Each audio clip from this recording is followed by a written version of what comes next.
పేద ప్రజల చావులు పెరిగే ప్రమాదం ఉంది. పేద ప్రజలు తీవ్ర అనారోగ్యం పాలయ్యే ప్రమాదం ఉంది. ఎందుకంటే ఇప్పటికే మద్యం వాళ్ళకి ఇష్టం వచ్చినట్టు తాగమంటున్నాం. నచ్చిన మందు నచ్చినట్టు తాగండి, చీఫ్గా తాగండి అంటున్నాం. తాగితే ఆరోగ్యం బాగుపడద్దని చెప్పేంత సన్నాసి ఇంకెవడ ఉండడు. అది చెప్పాడంటే ఆడు సన్నాసే, అది గుర్తుపెట్టుకోవాలి. తాగితే ఆరోగ్యం బాగుంటుంది, తాగితే హెల్త్ డ్రింకు, లేకపోతే తాగితే దేశానికి మంచిది అని చెప్పాడు అంటే ఆడంత సన్నాసం కొడలేడు, సమాజాన్ని భ్రష్టు పట్టించేవాడు.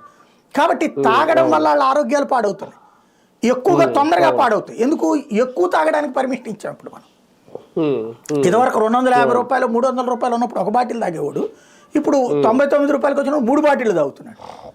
ఆరోగ్యం తొందరగా నాశనం అవుతుంది. అదేమంటే ఆరోగ్యకరమైంది అనేది స్టేట్మెంట్లో బాగుంటుంది, పేపర్లో రాసుకోవడానికి. నాణ్యమైనటువంటి మందు అన్నటువంటిది. మందులో నాణ్యత ఎక్కువ ఉందంటే తొందరగా చేస్తారని అర్థం, అంతేగాని బాగుంటారని అర్థం కాదు. అది గుర్తుపెట్టుకోవాల్సిన అంశం. దాంతో ఇప్పుడు అదొక పక్కన తీవ్ర అనారోగ్యం పాలవుతారు. అనారోగ్యం పాలైనోడికి ఆరోగ్యశ్రీ లేకపోతే ఏమైపోతుంది, తొందరగా లోపల ఇక్కడ క్లారిటీ ఏంటంటే ప్రభుత్వం ఆలోచన ఏంటి అనేది. ఆరోగ్యశ్రీ పథకాన్ని ఒక పక్క ఏంటి, నిన్న 500 కోట్లు ఎంతో ఇవ్వడానికి రెడీ అయ్యారు ఆ స్పెషాలిటీ హాస్పిటల్ యూనియన్స్, ఎప్పుడైతే మేము సేవలు నిలిపేస్తున్నా అన్నాము అనేది ఒకటి. ఒక పక్క ఆరోగ్య బీమా, అంటే ఆరోగ్య బీమా ఆరోగ్యశ్రీ రెండు మెర్జ్ అయిపోబోతున్నాయా భవిష్యత్తులో?